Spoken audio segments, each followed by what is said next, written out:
Hello, hello. Hello, hello. Let's see if I can get this off. All right. Let's stop screen share. Let's get us on here. Hello, hello. Yes. Happy Sunday. Sundays of Steadyworth. Yes. We are live. And on Sunday, July 13th at 6:06. Yes, we were a tad late because we were scarfing down dinner. Yes. But today's topic, habits that keep you poor, broke, busted. What's another term? All of the above. But before we hop in, I just wanted to say thank you to all of our subscribers. In the last week, we've reached 200 subscribers. I think as of yesterday, our goal is to get to 1,000 subscribers in the next just few months.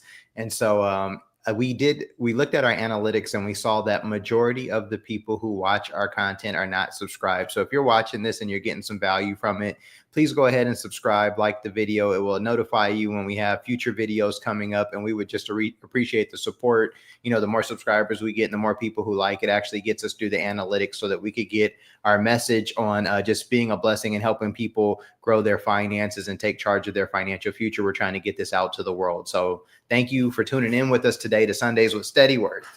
Yes, welcome. I see we got two viewers popping on today. Make sure you say hi to us in the chat, where you're joining from, your name. And we're going to be taking questions throughout and at the end. So don't be shy to drop your comments in the chat. Today we are talking about habits that keep you poor. So Gabe, what are some habits in the past or the present that are maybe not your best financial habits? Do you have any, or are you Superman?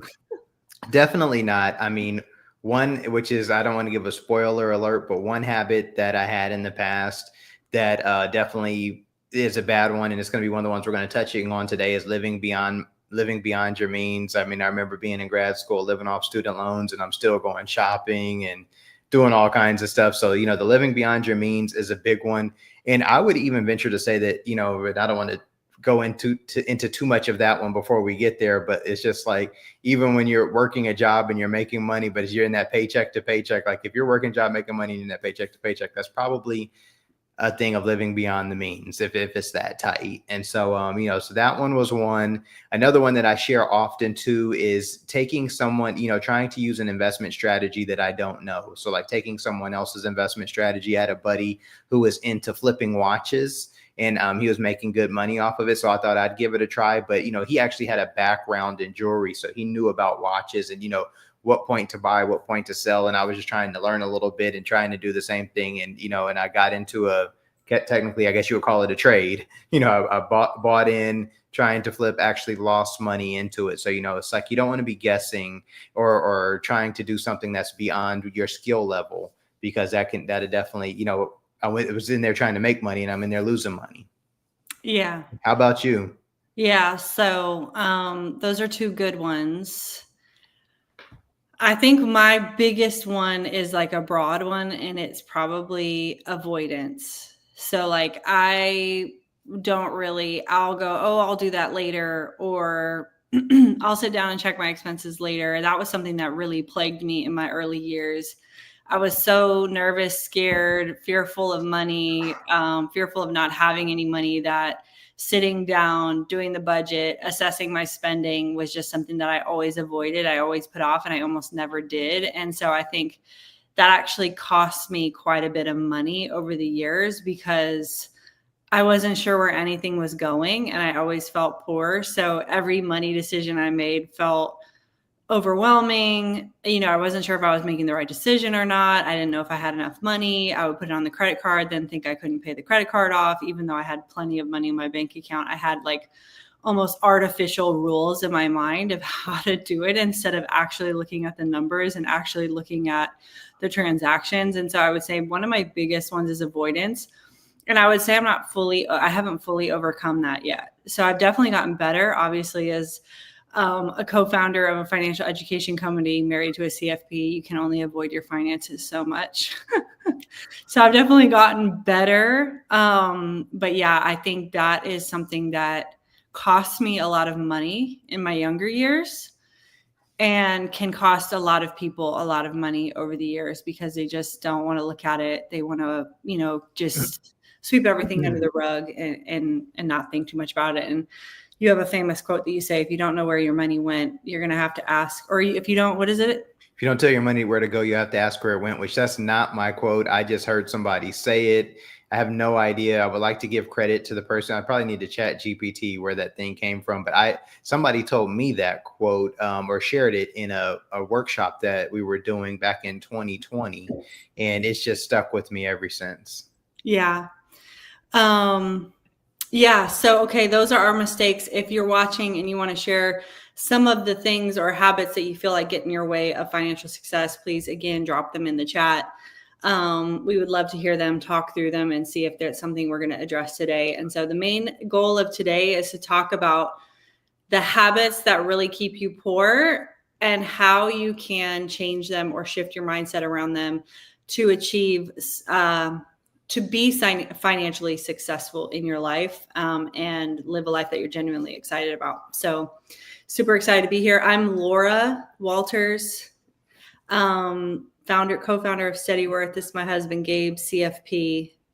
Yeah. And so, I was just thinking, when we think about habits, that like some of them are ones that we've kind of come up with, and then some of them, I feel like some of them are conscious habits and some of them are unconscious habits. Yeah. And so it's like, you can be doing something unconsciously and not even realize that you're doing it. And so I think that, so really all of this is about mindset and figuring out, how can you unprogram that thing, like I know that when later on at night, my willpower goes down. So I probably should just go to bed instead of like eating ice cream, because, right. And it's like, there's just something about me at night where I want to eat more. But now I'm like, that's been a habit that I've been working to break. And so, but the same thing happens in our money as well. I used to have, I think about other bad habits. It's just like, I'll go to the mall, I want to buy something. And so, I don't have to have something every time I go to the mall. I can just go and look. Yeah. I mean, what you're talking about is an environment, right? Like you're talking about being in an environment where you are either promoting the habits or not promoting the habits, and how you can kind of shift those things in order to make better choices over time. Like if at nighttime, you're weak around ice cream, like maybe don't have ice cream in the house. Right. And if you can't go to the mall without spending money, probably not good to go to the mall for a while. Right. until you curb that and figure out what the source is of that kind of that desire to spend money. Because a lot of our actions when we spend money are related to some belief or some feeling that we have that's underneath that. And that's where we need to kind of examine. We'll talk about that a little bit today as well. So the first habit that keeps you poor, broke, busted, etc., is living above your means. Can we talk about that a little bit? Yeah, I mean, that's one of the ones I touched on because, and as we did to prep for this, I think that's a big one that comes up. I've definitely been there before. And I think, this happens multiple ways. It comes at a person in multiple ways. It's just one spending too much. And that could just be, and spending too much happens multiple ways. And I was thinking, one way that it can also show up is that, trying to impress others. And, I'm just thinking about like, I remember I used to be a slave to brands. I always wanted to have, name brand clothes, name brand this, name brand that. Like I wanted to, this is like 20 years ago, I wanted True Religion jeans, 7 jeans. I wanted, all the designer jeans. I wanted the designer jackets or shirts. Now, I mean, Steadyworth. It's different when you're doing your own thing. It's like, hey, I don't got time to be wearing somebody else's stuff. Like, I mean, if I could figure out a way to brand my own shoes, I'd be walking around here with some Steadyworth sneakers. That's right. But it's different now. But I remember, being younger, just thinking like, well, it's like, I think there was something subconsciously on it. If I'm being honest in my mind, like, what would they think if my fit's not right? And then as I've gotten older, I'm just like, honestly, I don't even care. Like, cause it's just like my priorities are so much bigger than, what I'm wearing. And it's like, I still look good. And so it's like, whether I have on this brand or that brand, and with where some of the brands have gone, I just shy away from it. Cause I'm like, I don't even wear what everybody else is wearing. Like, I want good quality stuff, but I don't want somebody's name brand all over me, and I'm not paying for that either.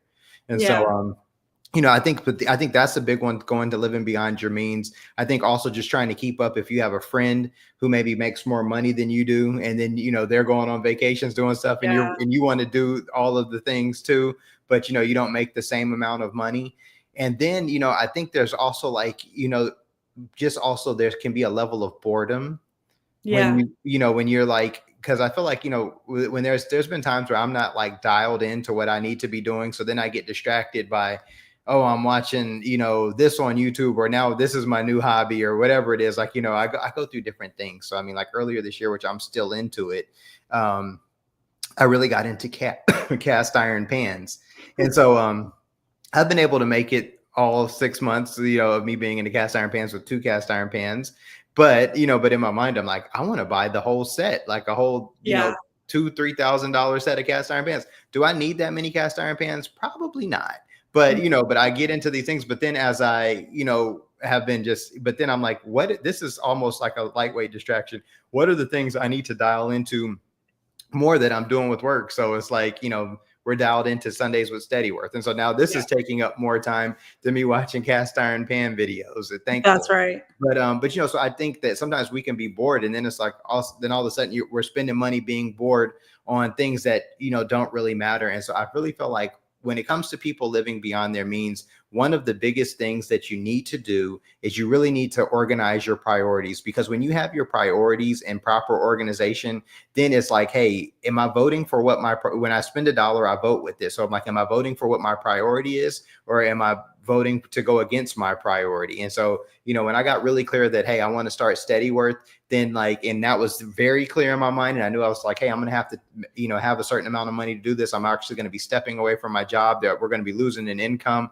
all of those things. Then that helped me separate from all of the other stuff, as far as like, oh, I want to go to the mall and spend all of this money, which I mean, I had been separating from brands and stuff before then, but it just helps me be really clear. Whereas some of the stuff that I used to feel like really, like I really want to spend money on this, it all of a sudden became not a big deal, but I got really clear on my priorities.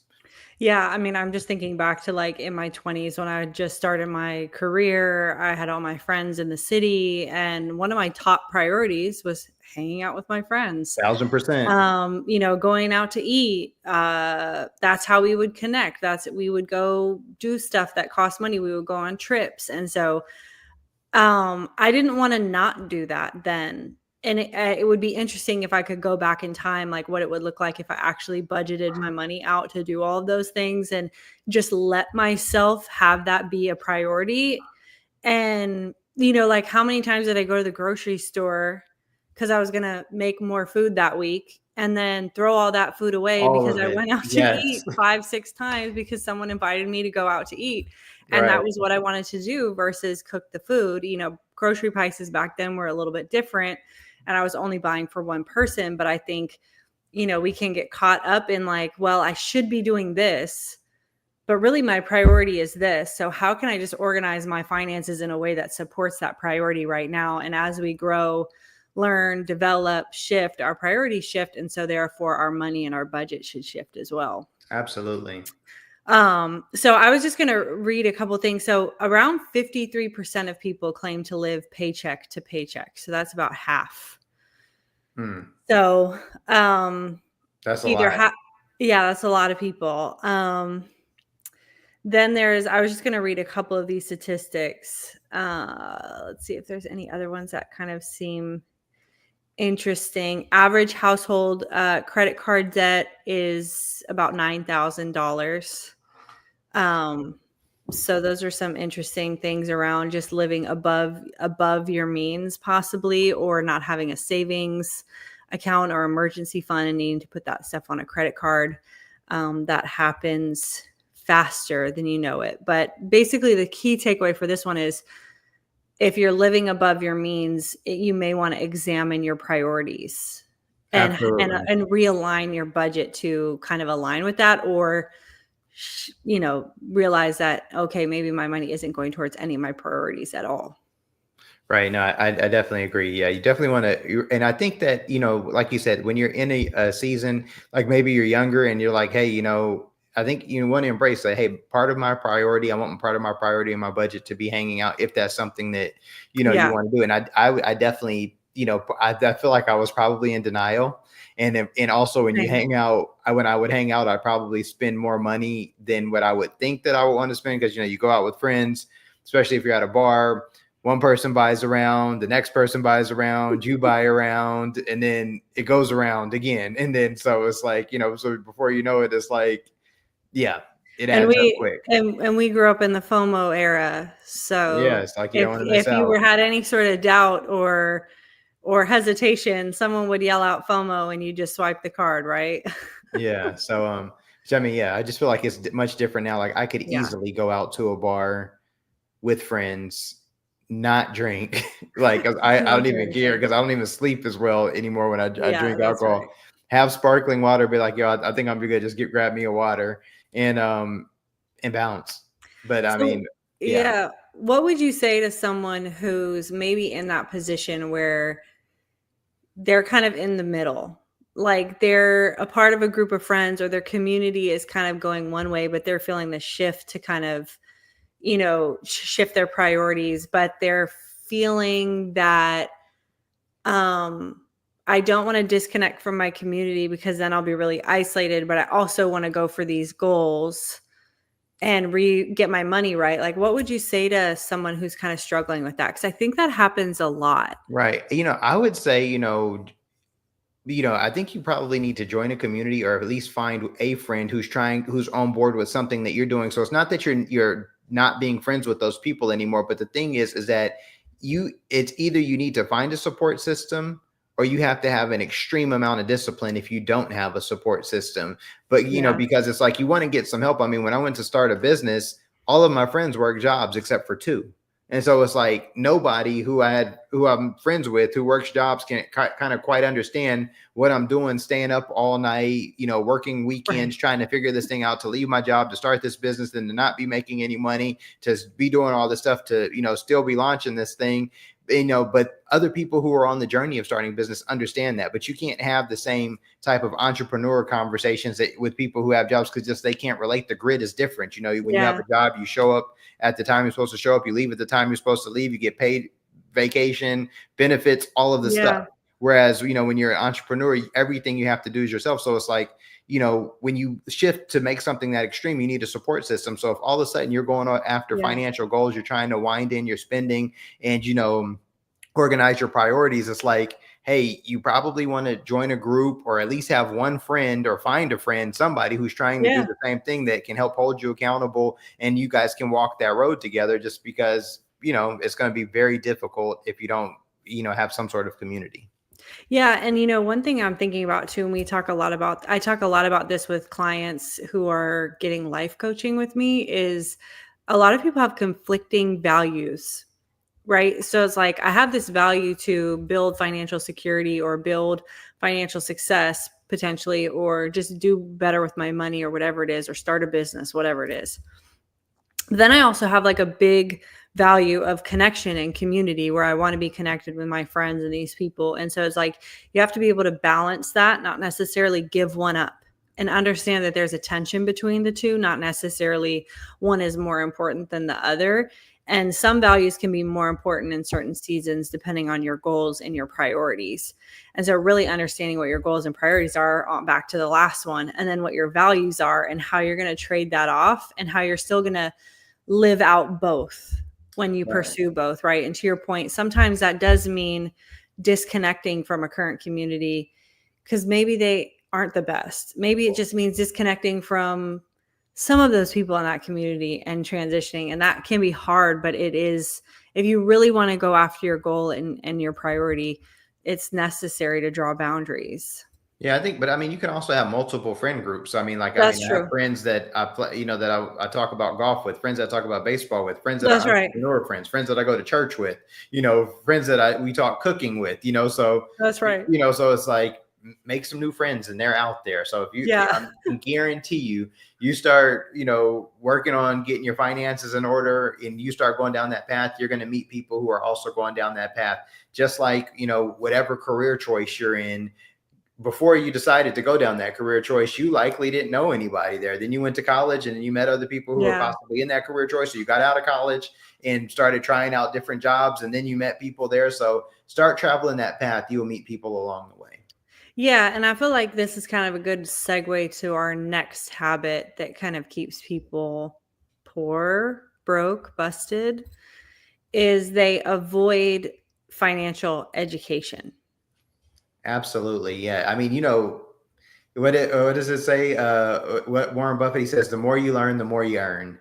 That's right. Yeah. I mean, the thing is that that's just by design, the system. Why basic financial education, the stuff that we teach here at Steadyworth, the stuff we talk about on this YouTube channel, really, this should have been in the curriculum when we were going to school. That's right. Like we should have, after we learned how to add and subtract, which is basically what we do with money. We barely divide money. We mainly are adding and subtracting. You have whatever amount of money gets in your bank account each month, and then you're subtracting whatever bills. And then after that, you have your leftover. So it's very simple. They should have been talking about this, back when we were in the second, third grade.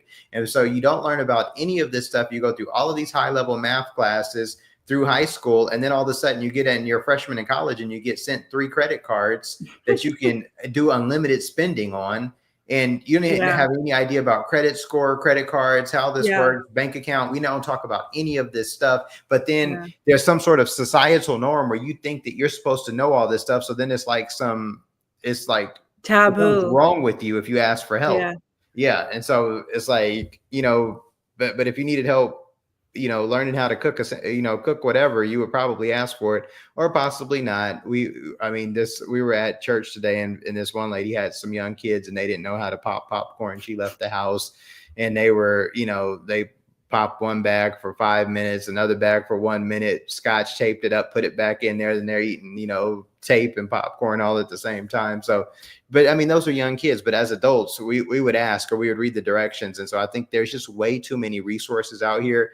Like we've said, it's no longer an information problem. It's an application. The information is out here. People need to just read it and apply it to their lives. Yeah. Awesome. Morning, Ken. Ken, happy what's to going have on? You. Yes. So excited. We were speaking to somebody today who's from Australia at church. Yes. We made a new friend today. I think they lived near Brisbane, but that's as much as I know from the conversation. So I'm not sure where you're at or where you are in relation to that, but happy to have you here. If you guys, I see we have a few more joiners. If you want to say hi, let us know your name, where you're joining us from in the chat. We would love to hear from you. Right now we're talking about the financial habits that keep you poor, and we're talking specifically about avoiding financial education and how all of the financial education should have been taught to us, but it hasn't. At least in the United States, our school systems did not do that, and how society has built up this norm that you should know, or there is some sort of expectation that you should know. Got it. Other side of Australia. Okay, cool. And so we're kind of just talking about how like that is a big inhibitor or keeps someone from financial success. So so that's where we're at now. Absolutely. And I was going to say, and if for those avoiding financial education, if I could give one resource, I'd be like this book right here, which is a great one. Yeah. The Psychology of Money.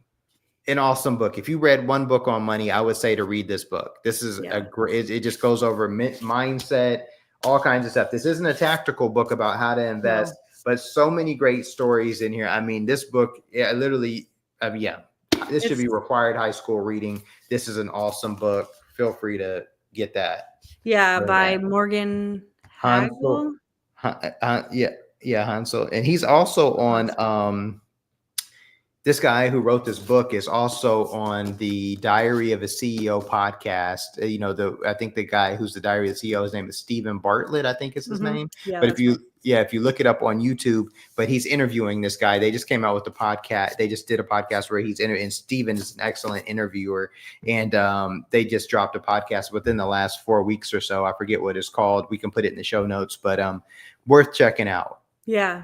It was a really good book. I read it from start to finish, which is unusual for me. I'm not a finisher of books usually, but it was really helpful. It helped me kind of understand my own psychological relationship with money, but also just general, like statistical people, what's general population deals with as well. And so it's really good to kind of help wet the palate, so to speak. But so what else about is there anything else about avoiding financial education that we want to touch on, or is that I think that's the biggest thing. I mean, I'm recommending The Psychology of Money. You could also Google the top 10 financial books and pick one of them.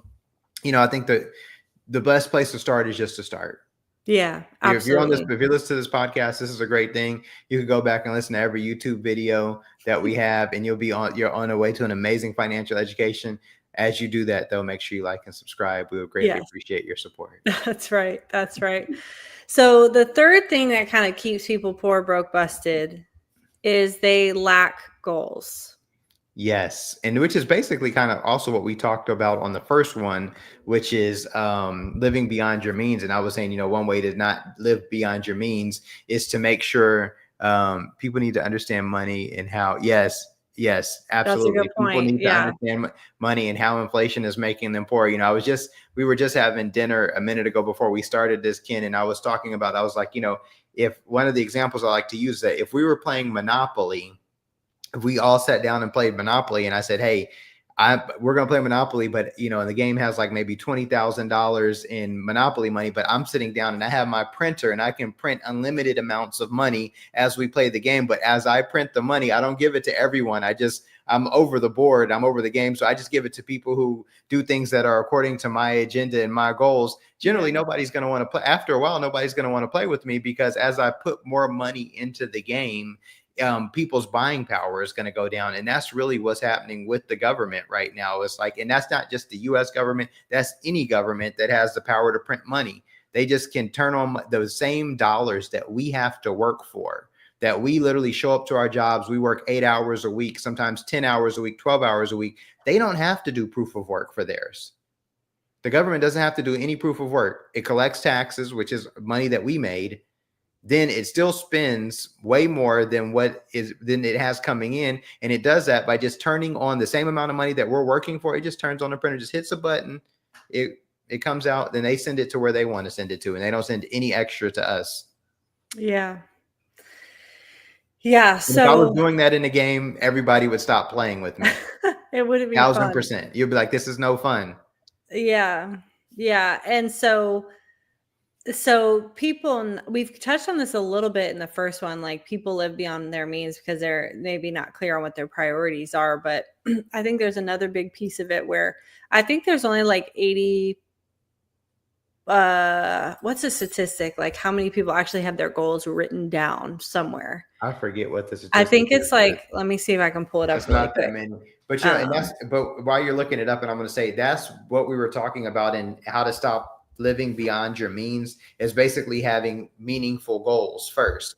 And so it's like, if you don't have meaningful goals, it's easy to live beyond your means. It's easy to like just do whatever with your money because you don't really have an actual goal that you're working towards. And so we always say that a goal without a plan is just a wish. So it's very important to sit down. Hey, and I often tell people, one way to think about your goals is think about it just in the short term. Like, so think about it like if it were December 31st, 2025. So it's New Year's Eve, 2025. We're going to be starting 2026 the next year. If you had to look back on the last 6 months of this year because you did this tonight, and you did it tonight and it's July 13th, what would you be happy that you accomplished? What do you want to look back and say, hey, in the last 6 months, I did this? It could be built up my emergency fund. It could be that, I stopped eating out as much. It could be that I lost 10 pounds, 5 pounds, anything, it could be that I gave my heart to Jesus, anything. That's right. Whatever those things are. But, I think it's important. And then once you have that goal in your head, write it down. It is so powerful to write down a goal because then it becomes real. Yeah. So according to Google, a fast Google search, only 3% of people have their goals written down, according to Harvard Business Study.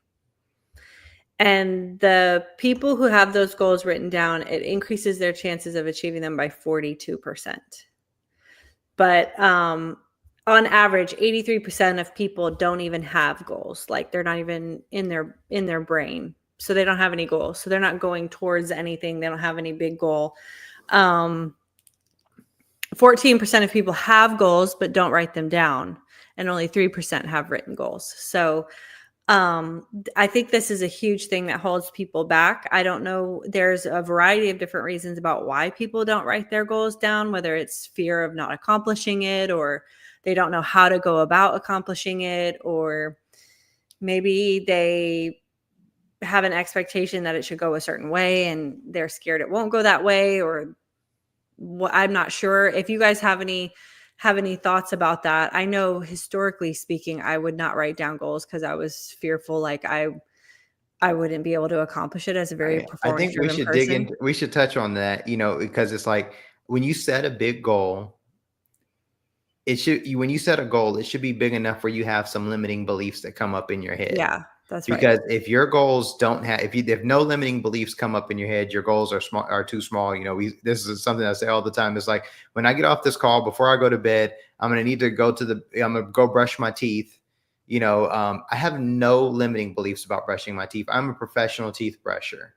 I can do it in the dark, standing on one foot, whatever. The next morning, I'm going to get up. I'm going to make breakfast. I know that I can make an amazing breakfast. But when I think about some of the bigger goals I have in life, yes, limiting beliefs do come in. Now I have to choose what I want to do with those limiting beliefs. Am I going to focus on those, or am I going to focus on the goal? And so that's the thing. You want to set a goal that's big enough where, yes, you could have a limiting belief, but then you have to actively choose like, hey, I'm going to focus on accomplishing this goal and not those limiting beliefs.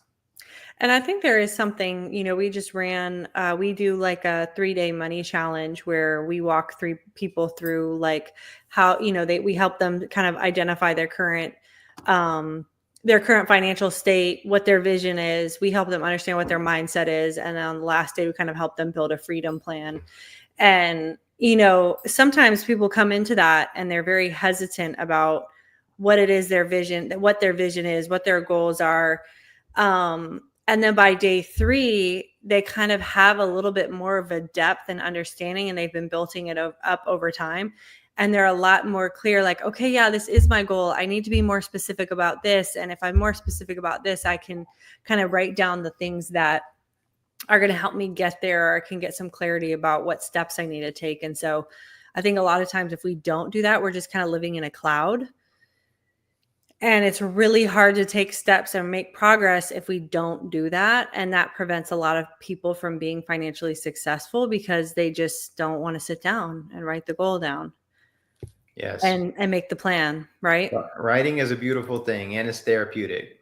Yeah, absolutely. So, and one thing I want to say on this too, and I was just reading this, I'm reading The Energy of Money right now through a recommendation from someone. And one of the things they were saying is like the key to being successful is doing what you said you were going to do. And that can sometimes be little actions over time. And this one lady, hey, welcome, Jason. Jason, what's going on, man? What's going on? Welcome to the feed. And so she was talking about how, success is really just doing what you said you were going to do. And it's taking small actions over a long period of time. And she was talking about this lady who had never, her parents had never built wealth, had never built any generational wealth, but she always wanted to invest. And she was nervous. But when she got this idea of success in her mind, she was like, well, I'll just save $50 every paycheck, $100 a month. And by the end of the year, she had $1,200 saved. And then she invested that into an investment account. And she got so fired up by this experience of just doing this little thing that she's like, you know what? Next year, I'm going to put $50 more away. So she would save $150. And she kept doing that every year. And she would just she just started investing this money. And guess what? She grew her portfolio over time. And it was just a little action every day that pushed her closer to that goal. But she got really clear. I want to be investing. And this is how I'm going to do it. I'm just going to put a little bit aside. I don't have to have a lot in order to do it. And so that kind of leads us to our next point. And I just want to touch on, made me think about, I heard this saying, I might butcher it, but it was like, that's the difference between professionals and amateurs. Amateurs do it when they feel like it. Professionals do it no matter what they feel like. And so it's just like when you are, just doing the same thing over and over again, you're honing the skill. And you think about like, a professional basketball player, somebody like Steph Curry, how many 3-pointers does he shoot in a week as he's working on it? How many, golf balls does Tiger Woods hit to make sure that when he needs to hit the right shot, it counts, it can count. And so it's the same thing with us. It's like, doing the same thing, reviewing that budget, making sure you're just putting some money aside to invest, even if it's just a little bit, but doing it over and over and over and being consistent with it day after day, week, year. It makes a big difference over the long run. Yeah. And she talks about the difference between being willing to do something and wanting to do something. A lot of times we don't want to do what we need to do, but being willing to do it is the difference between people who become successful and people who don't. It's just the willingness to try, to learn, to take the action. And so our next point, and I think this kind of ties into what Ken was saying earlier about, inflation making people poor, but they kind of ignore long-term investing, or they ignore investing altogether because they fear the risk. They have something, they don't understand how to do it. So it makes them nervous. What would you say about how that kind of keeps people poor, broke, busted? There's not the not investing one. Yeah. Ignoring long-term investing. I think there's avoiding it. I mean, it is also back to the one about, sometimes people ignore long-term investing because, they've also ignored financial education. So they just, they don't have any concept for it. And then I think another reason why people avoid long-term education, possibly something as like saving for retirement or investing in their company's retirement plan, is because, sometimes maybe they start off and they're like, oh, I'm young, I have more time, I don't need to do that right now because I'm in my 20s or in my 30s. Like I'll start doing that when I get older, when I need it. And so, I think it's like the trick of time when they don't realize that, the younger you are when you get started, the less you actually need to put in. And then that money, you start getting compounding on your side sooner. Whereas when you start later, you actually need to contribute a lot more. And the compound, it takes way longer to get that compounding, even when you're contributing more. And so, but really, I think that once again, we spend all of this time learning about history, this, that, but what we don't learn about is the history of money and how money really works. And I think that when we sit down to really learn how money works, how inflation works, just how the dollars in our pockets can deteriorate just because, if they're not invested into something because more money's being printed and prices are going up. When we start to learn about that, then we'll start to figure out, okay, I just can't sit here in cash. I have to do something with this money. I'm thinking like, even as someone who's like a recovering avoider of finances, and I was scared to invest myself. And the more I've learned and the more I spend time learning about the history of money investing, it feels less scary to me. And it feels like it just makes sense. Like, I don't know why more people don't do it. Like, what do you feel like is the reason why we have so much aversion or fear around investing? Well, I think it's this risk avoidance. Like, of course, people, I think that also we hear stories and that people hear about losing money and they're like, okay, well, I don't want to do this because I don't want to lose any money. But I think just like anything, as you get educated more about, what it is that you're investing in, it's like, then you have to look, okay, well, how often have people lost money doing this exact thing? And so, like, for instance, like, I tell, when we're talking, I'm like, I've met more people I think 401k is like the retirement account that we have here in America. It makes more millionaires than real estate does. Than real estate does. Not everybody's house has appreciated, to $1 million+ where we're from in California. That does happen a lot. But if you start contributing to your 401k and you work a job for 40 years and then your job's contributing to it, it's very likely that that's going to grow to be $1 million or very close to it. And I've seen it happen over and over and over again. Back when I used to work at firms, tons of people had millions of dollars in their 401k, just working regular everyday jobs, just by contribute and letting it grow and have power of compound interest. But, but some people, don't, they don't really understand it. Ken says the Bitcoin standard is yes, I have that one here too. We were just talking about that book over dinner. It's in the other room, but that would be also the second one. And what I love about the Bitcoin standard is it's not really it talks about Bitcoin, but it's not talking about it as much as one would think. The first 100 pages is just talking about the history of money and just how money works, how governments have been printing money, even back to the coins. For those of you who didn't watch the one that Sundays with Steadyworth that we did live on Bitcoin, like back in like the Caesar, the Roman Empire times, back when they had gold coins, they would collect all the gold coins from the people, print them down, melt them down, and then mix other metals in so that they could then expand the gold supply. Then the government would keep some and they would give back, put the rest back in circulation or do what they do. Now they don't have to collect the coins and melt them down. They can just hit the printer and it just prints more. But also, yes, the seashells. It talked about, different civilizations using the seashells, but then other people were able to, somebody come into that island where they're using seashells, were able to go get the seashells at a much, they didn't have to work as hard for them. They were able to find a place, get that seashell and come in and buy all the stuff that was on that island. But Bitcoin Standard, excellent book to read, but understanding how money works, can't say it enough. It definitely will open up your eyes. I think one thing that book does, and I haven't finished that book, but I read the first 100 pages of it that talks about all this stuff. And one thing that I feel like it did for me was it did reduce a level of anxiety that I had because I didn't really understand money. It's like, I'm just looking at it, it's paper. I earn basically an invisible paycheck. For me, at least, I wasn't getting a paycheck every 2 weeks. Like, it was just dropping in my account. So everything already feels digital to me as it is. And so I just didn't understand it. And when I didn't understand it, it made me feel scared about it, because I don't understand. But then that fear gets exacerbated because it is connected to our livelihood.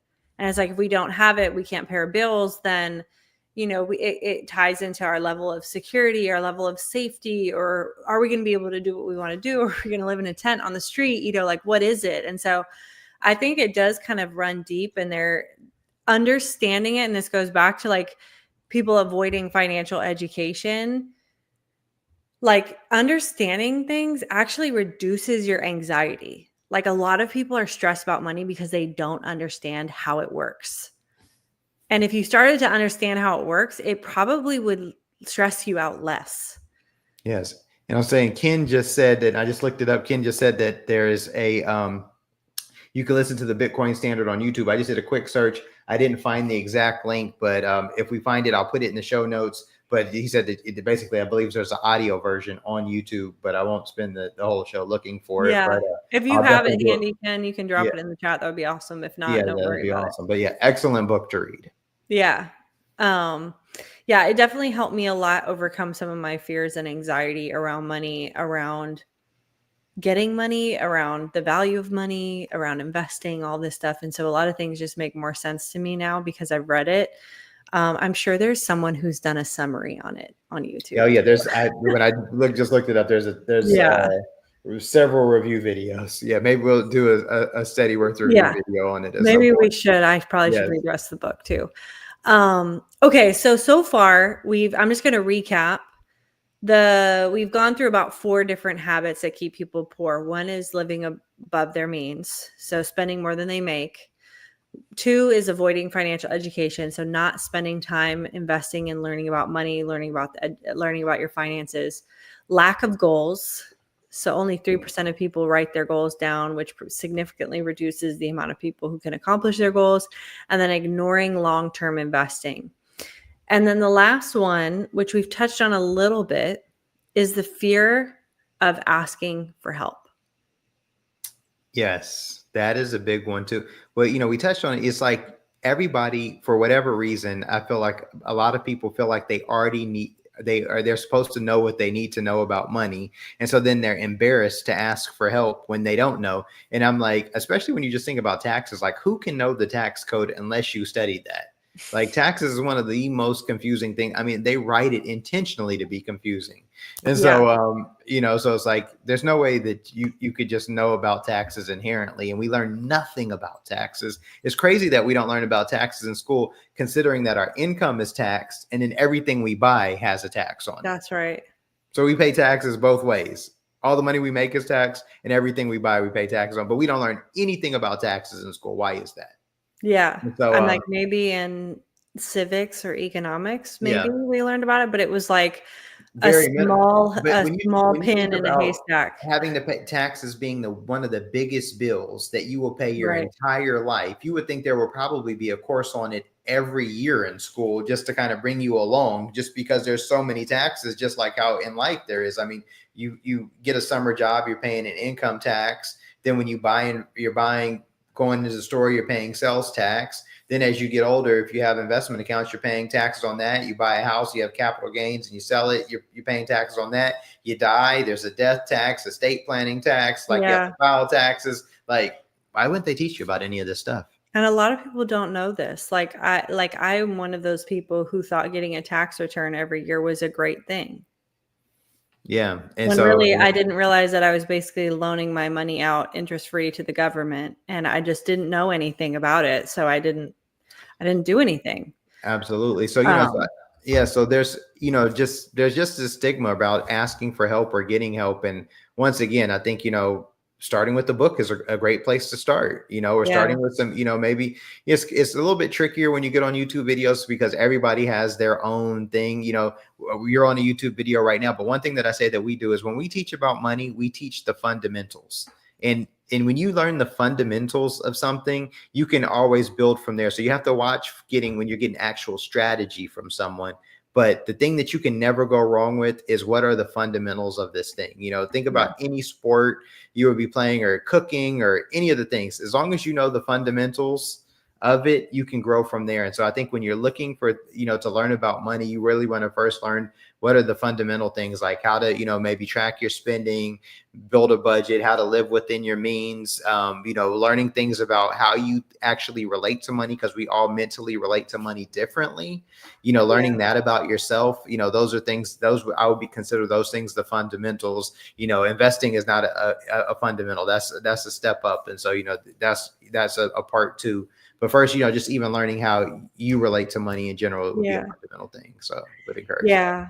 Yeah, I think you can run into a lot, especially now in the social media age, of seeing something that sounds good, or someone's a really good communicator and they articulate a concept in a way and you feel like it can apply to you when it doesn't. And that's where we kind of always are on the side of, if you find some sort of advice that you feel intrigued by, reach out to a professional, like someone who, and I'm not just saying this because Gabe is a CFP, but like CFPs actually have like a fiduciary responsibility to act in your best interest. And if they don't, there's a board that they have to be reported to, or that they can be reported to, and their CFP designation can be withdrawn from them. So, there are a lot of like money experts online, people who have made their monies, their billion, their business on financial advice, but are not actually qualified or held to any standard. And so if you have something like that, you have a question like that, please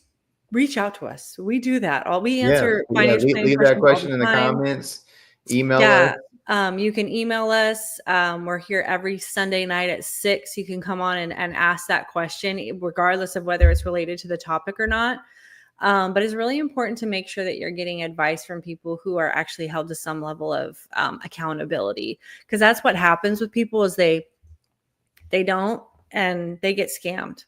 Right. Or they get duped out because it's a strategy that's for someone who has 2-3 million saved up and you only have 20,000 saved up.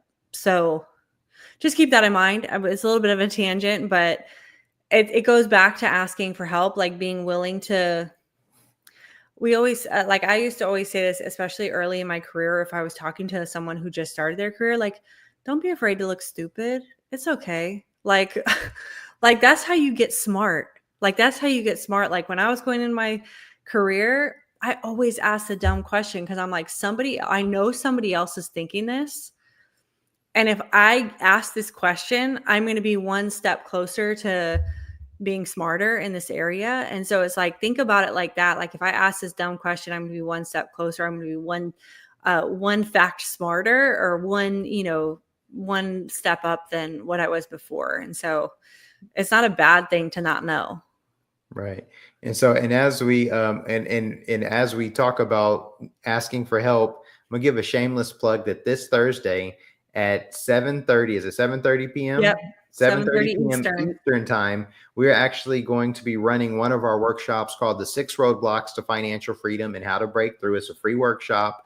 So we'll also put a link to that in the show notes. Yep. You can sign up, show up, and we're going to be educating on some fundamentals. These are roadblocks to financial freedom, and these are the things that you need to implement to break through to those. And so, nobody will know you're there. So if you don't want to ask for help, all you got to do is just show up. You're likely not run into anyone you'll know. And unless you invite a friend, you can keep your camera off. It's going to be on Zoom. You can change your name in the chat, put, Jane Doe, John Doe, and then, and ask your questions and get whatever help. Yeah. Ken says, I have the link, but doesn't seem to work on here. Okay. That's all good. Yeah. So you'll link to the Bitcoin standard. Okay. Got it. But it's not working. Okay. So, yeah, we'll find it. And if we can't find it, we'll just link the book. Yeah. And I'm sure you can find an audio version of it or do some deep dive digging on YouTube. But yeah. Yes. But come join us this Thursday at the 6 Roadblocks to Financial Freedom and How to Break Through. Don't be scared to ask a question and to get the help that you need, because, hey, that's why we started Steadyworth, is so that we could start equipping this next generation of young professionals, of people, to live a life that they're excited about today while staying within their means and still planning for a financially responsible future. And, so if you're somebody who wants to take charge of your financial future, get help by real professionals, tap in with us. We'd love to do it. Yes, absolutely. So Gabe's a CFP. I'm a life coach, life and leadership coach. So we tackle money from both sides, both the mindset and the tactical piece. So we like to have it be holistic and really approach you as a person and what you're trying to achieve in your life and help you align your money with your values. So that's a little bit about us. Do you have any other thoughts? Yeah, I think we should open up for questions. Are there any questions, because we usually run this from 6 to 7 Eastern time on Sundays. We're coming up on the hour, and so I wanted to open it up. Is there any questions, anything that we can answer for anyone? Even if you have an off-topic question, you might be curious about what we had for dinner tonight. We actually had hamburgers on the barbecue grill. They were very good. Or you may want to ask something else. I don't know. Yeah. Feel free to fire away.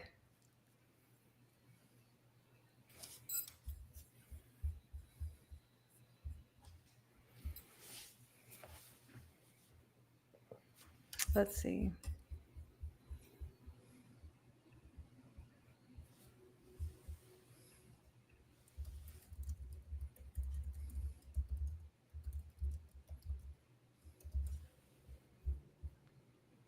What church? We go to Elevation Church in Concord. So Pastor Stephen Furtick. So yeah, if you look them up on YouTube, they have a pretty big YouTube presence. And so he has a YouTube channel that's Stephen Furtick, but then Elevation Church also has their own big YouTube channel too. They have, worship albums and stuff like that. But we're originally from California. Laura's from Southern California. I'm from Northern California. We met in Northern California. And so I've been watching Stephen Furtick online since like 2017 or so. And then we left California, moved to Miami, and we were attending another church there. But then we moved up to Charlotte, North Carolina about 8 months ago, maybe 10 months ago. Almost a year ago. And so then we started coming to Elevation Church out here. And so it's interesting to be to have watched the church online for so long and then to be there in person. Yeah. Good question. No questions are off limits. Yes. Any other ideas? Free Reformed Church. Awesome. Cool. Awesome. Nice. Cool. What is there any other final thoughts about habits that keep people poor? Yeah. Trying to keep up with the Joneses, Instagram, social media. I think, the biggest thing I would say in closing is just take some time to sit down and think about what's most important to you. Yeah. Jason says TE. I don't know what that means. What's that mean, Jason? Please explain, Jason. Maybe he hit enter too fast.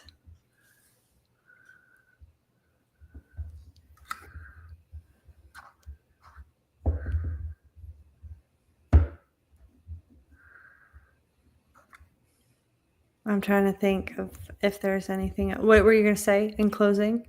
Yeah, I was going to say, if there's so many things, but I would say take some time to sit down and think about your priorities, write them down, maybe get some index cards. These are just a quick exercise. These aren't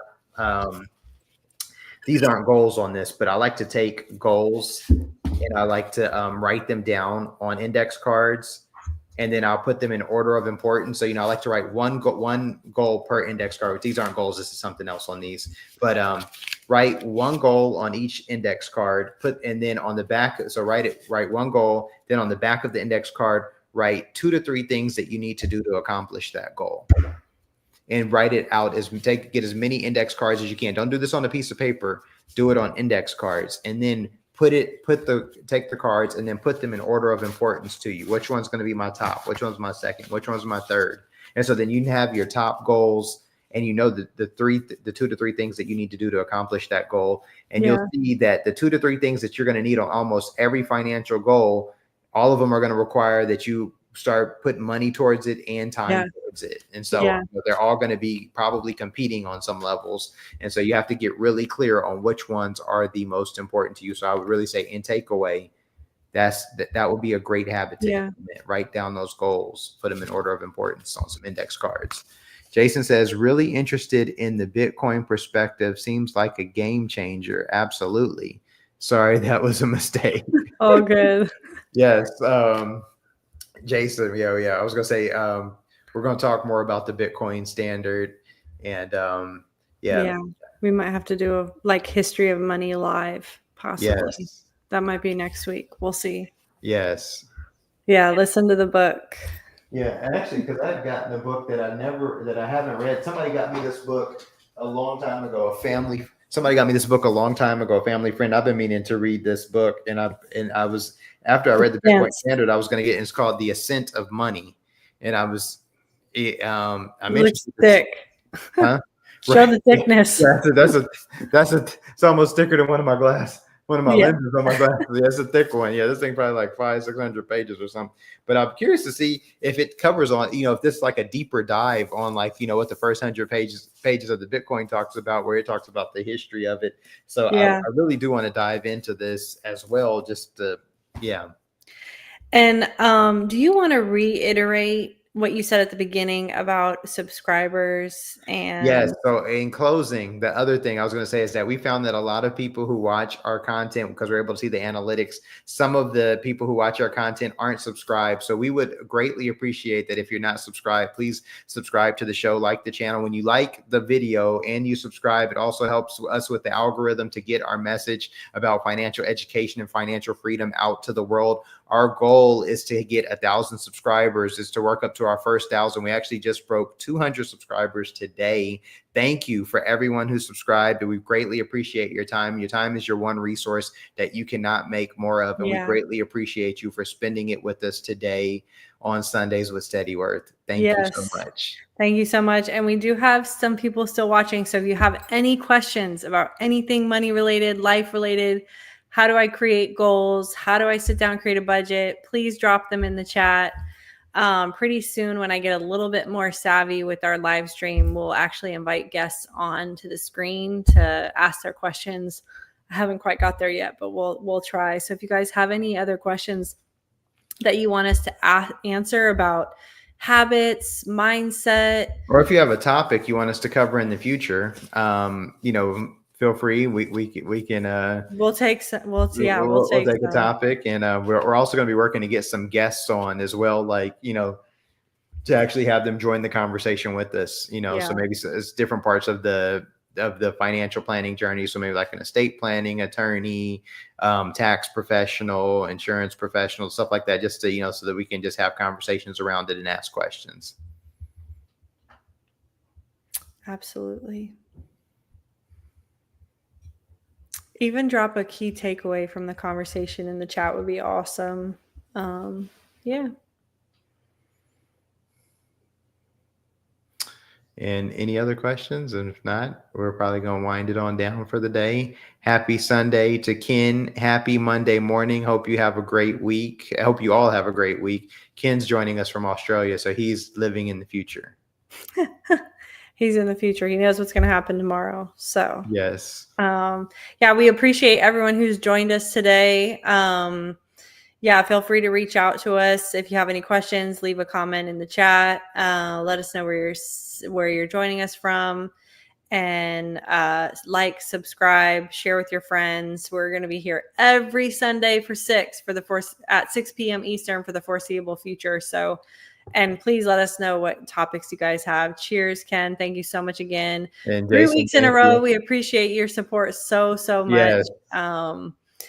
And all your comments and engagement. So keep it coming. Yeah, I was gonna say, the only thing we would say at our church, Ken, and this applies to you, is like we would say, when new people would come, we say, first time you're a guest, second time you're a friend, and third time you're family. So it's like, you didn't cross over to family. Now. You didn't cross over to the family mark this third week in a row. So thank you so much. Yeah, absolutely. Thank you guys so much for joining us, and we will see you next week. Have a great day.